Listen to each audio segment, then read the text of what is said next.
All right, since I decided to break this video into two smaller videos, this is the remainder of pages 1 through 8 from the notes that I handed out. This is section 5.1 in your textbook still.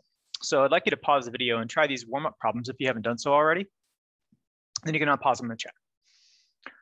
So our first warm-up problem, talking about Buffalo Wild Wings running a promotion called Blazing Bonus, in which every $25 gift card purchased also receives a bonus gift card for $5, $15, $25, or $100. According to the company, here are those probabilities of getting those cards. So you can see, naturally, the $5 gift card has the highest probability because they're not going to just willingly give you $100. But you can see these percentages, and you are asked to explain why is this a valid probability model. We're looking for three things.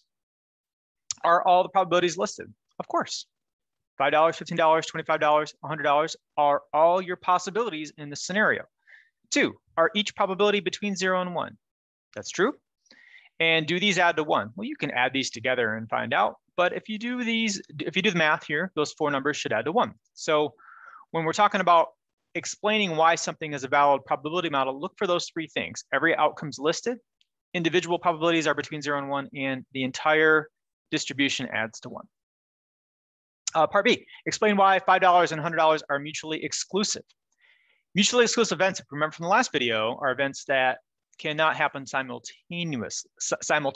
So if you're looking at $5 and $100, you're only going to get one card. Can't get them both at the same time. So we'd say, like, you can only receive one gift card. Can't receive both the $5 and $100 at the same time. All right, now let's calculate some probabilities. First, you want to find the probability that you get a $25 gift card or a $100 bonus card. Well, the probability of getting either one of those is their sum. Now, if you add those 2 numbers together, you get about 0.012. The probability of not getting a $5 bonus gift card is everything but the $5. So you could add the remaining 3 probabilities together, or you could subtract this 0.89 from 1. I prefer the subtraction method. It's a little bit less work. And then letter E, find the probability that you get less than $100. So there's a couple methods here. You can add the remaining probabilities, 0.89, 0.098, 0.01, or you could subtract 0.002 from 1. So you can see the math gets you 0.998 either way. So just a little bit of a preview of what's going to be coming in future lessons. So our last scenario for simulations is we want to run a simulation based off of a scenario. We're basically testing a claim. Take a minute to read through this problem here. Pepsi ran a promo contest for their 20-ounce bottles of soda. Some of the caps said, "Please try again," while others said, "You're a winner." Pepsi advertised a promotion with the slogan, "1 out of 6 wins a prize." Mr. Weiss's statistics class wonders if the company's claim is true. To find out, all 30 students in the class go to a store and each buys 1 20-ounce bottle of soda. 2 of the 30 students get caps that say, "You're a winner." So in this question here, how many winners would you expect to get out of a class of 30? Well, if 1 in 6 is guaranteed to win a prize, then we would expect about 1/6 of those people to win a prize. Well, what is that? It's about 5. Is it guaranteed? No. I mean, you could all be unlucky and none of you could win. So there is no guarantee, or you could all have won in our case. Not likely, but a possibility. The question is, does this give you convincing evidence that the company's 1 out of 6 claim is inaccurate? And to do that, we have to do a simulation. We have to run some tests. So we're going to run this simulation in a little bit, but what can we use to predict a 1 in 6 chance? What has 6 possible outcomes? Maybe a dice. So you could use die, and in our scenario, in my scenario, I'm going to say, if you get a 1, you're a winner. Anything else is a loser. So we want to test this scenario. We're going to go to random.org/dice. So take a minute to go to that website and try it on your own. Hey, we want to go to random.org/dice. We want to pick 30 dice to simulate our 30 class members going to the store, and we're going to click roll.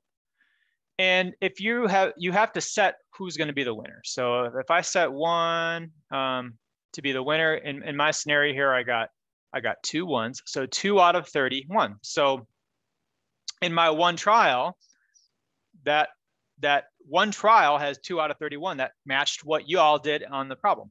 And I could keep clicking roll again and roll again.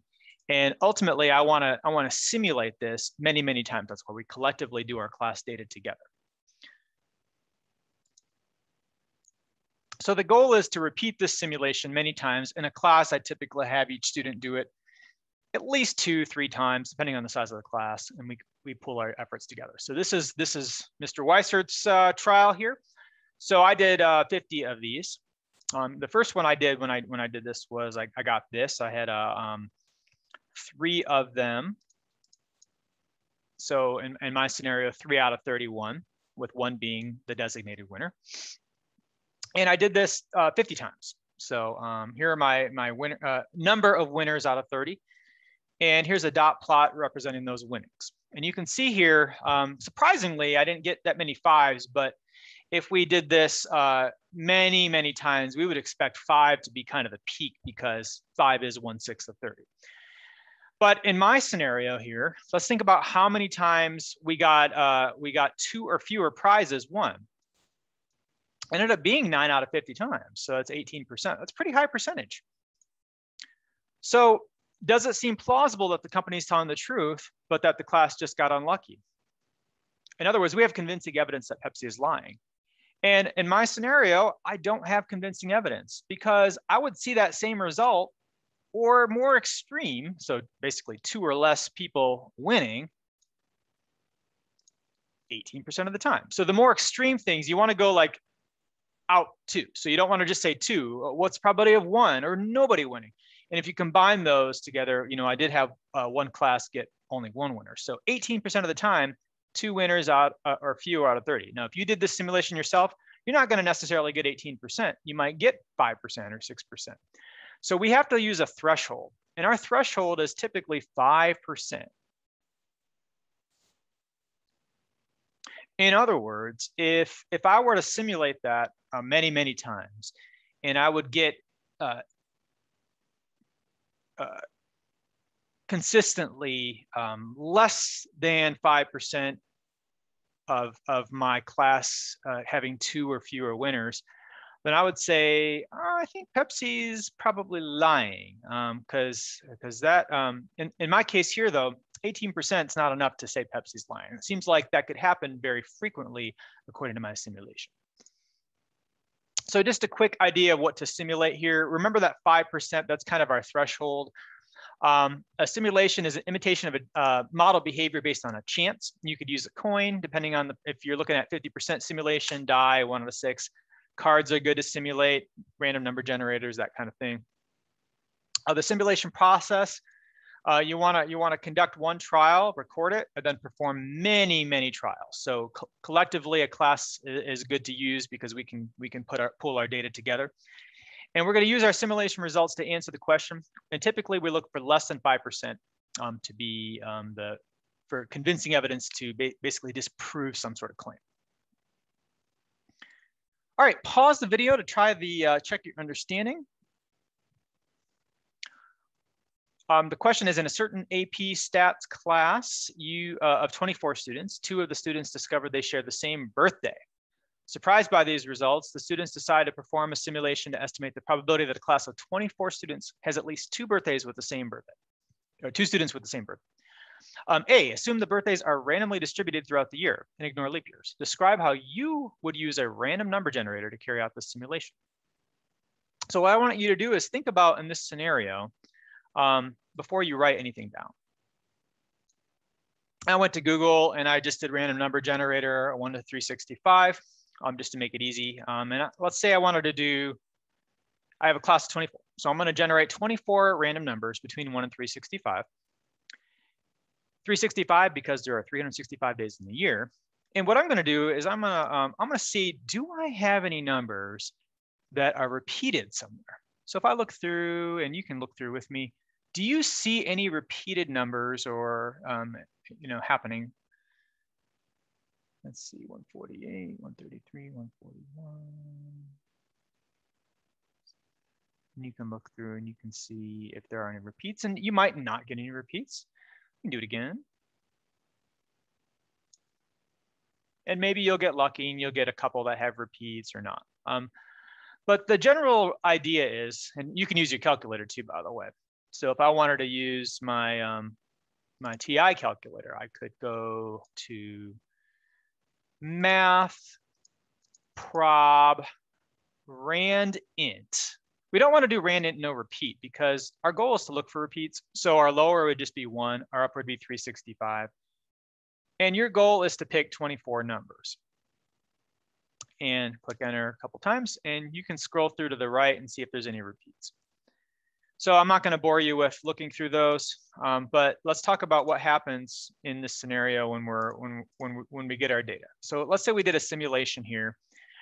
How are we going to use a random number generator? You could say something like label each day of the year with a number from 1 to 365. Use the calculator random number generator to create a list of 24 numbers between 1 and 365. Typo there. Which will represent the birthdays of the 24 students.